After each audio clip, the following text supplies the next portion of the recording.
This episode of On the Record is brought to you by AgriSolutions. I'm Associate Editor Ben Thorpe. Welcome to On the Record. Here's a look at what's currently impacting the ag equipment industry.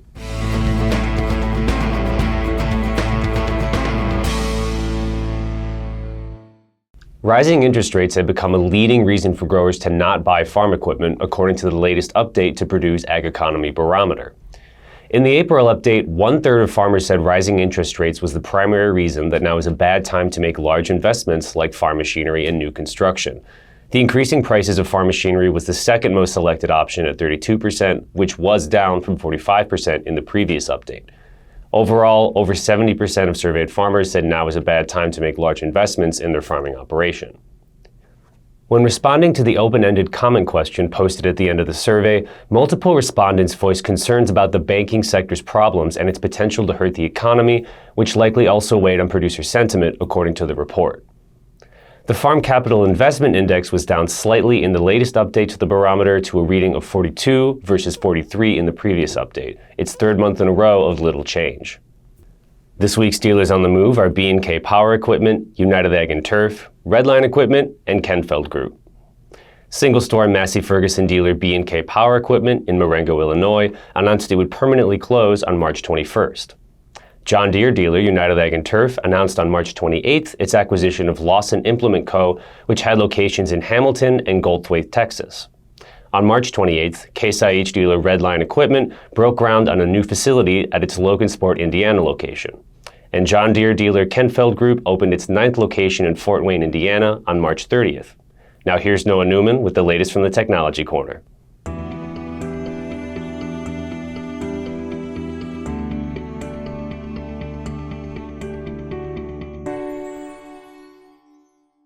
Thank you very much, Ben. Just got back from Austin, Texas, where John Deere showcased some of its newest precision technology at the company's brand new demonstration farm. It was a windy day out there, but we saw a lot of great stuff. Let's check out some of the things we saw, including this autonomous tractor. Check it out, Autonomy in Action. Senior Product Manager Joe Leifer from his phone starting an autonomous 8410R tractor with a 2430 chisel plow attached. Then elsewhere in the field, See and Spray Ultimate was on display. Designed by Blue River Technology, there are 36 cameras across the 120-foot boom. Here it is, moving at the max speed of 12 miles per hour. And we also got our first look at a new planter performance upgrade called Furrow Vision. It mounts on row units and brings the eyes of the grower into the furrow. Jesse Hacker shows us how it works. What you see here is our Furrow Vision product. It's made up of camera, lights, and you can see there that green part is a laser. And what we're doing right now with Furrow Vision is we're using those components to be able to identify depth. And so if you look over here, this is what Furrow Vision looks like in the cab today. You can get a live video feed of this through our Connect mobile platform. On the Gen 4 display, you can see depth, and it takes a little bit of time to adjust because of some of the filtering things that are going on right now. But what you'll see here in a little bit is that the depth changed, and it turned red because my target depth was 2 inches. So for the customer's standpoint here, not only do they get eyes into the furrow and look, but the first measurement that we're doing with that technology is to give them an indication of depth so that they have a little bit of an idea of, do I need to get out of the cab and make adjustments on the machine. Furrow Vision, currently not available. It is in the field with customers doing some validation testing, and Jesse tells us they are targeting 2024 for a limited release. In the Technology Corner, I'm Noah Newman. Back to you, Ben.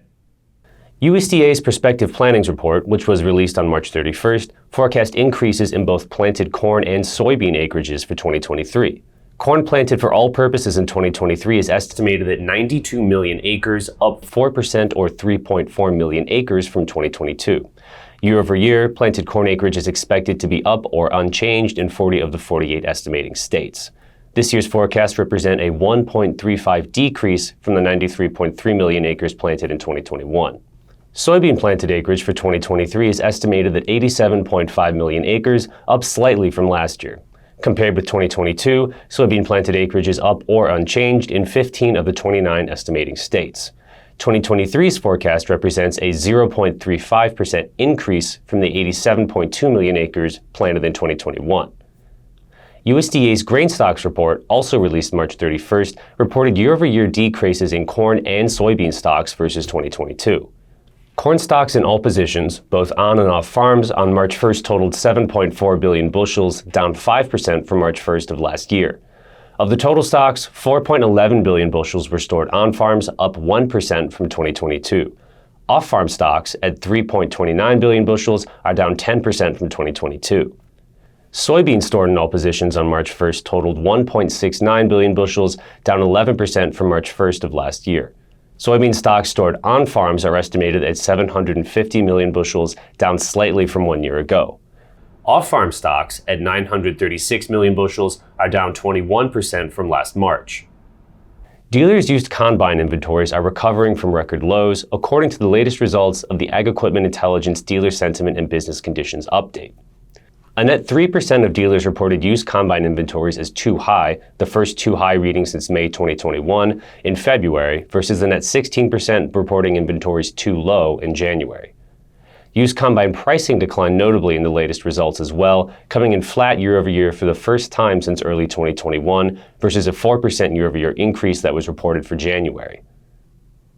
Total used equipment inventories remained in the too low range, with a net 39% of dealers reporting them as such, compared to 52% reporting the same in January. Used high horsepower tractor inventories remained low as well, with 78% of dealers reporting them as too low in February. On March 31st, Buhler Industries, the manufacturer of the Versatile and Farm King lines of ag equipment, reported $179 million in 2022 revenue, down $58 million from $236 million in 2021. Buhler said the decreased sales for the period primarily resulted from an accounting change to a December year-end in 2021, which reported 15 months of sales. In its annual report, Vice President Maxim Lokhtianov stated that despite supply chain limitations and manpower shortages, the Farm King brand specifically saw a 2.1% year-over-year increase in sales. The company's 2022 investments totaled $3.1 million, including $2.3 million in purchases of property, plants, and equipment.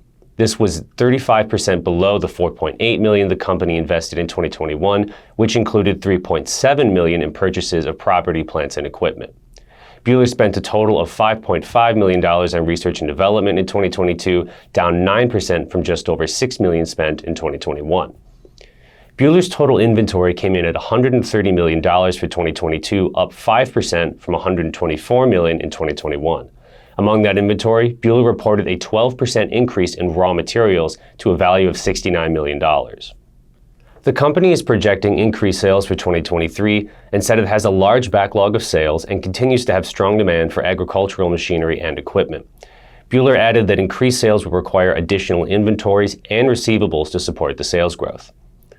This week's data point is brought to you by the Dealership Mind Summit. From 1948 to 2019, the amount of farm labor used in the production of U.S. commodities fell 74% and land use declined 28%. At the same time, the use of intermediate inputs such as fertilizer, pesticides, and purchase service rose 126%. The use of capital inputs such as machinery and farm structures like chicken houses and greenhouses grew 79%. We welcome your feedback. You can send comments and story suggestions to bthorpe@lessermedia.com. Until next time, thanks for joining us.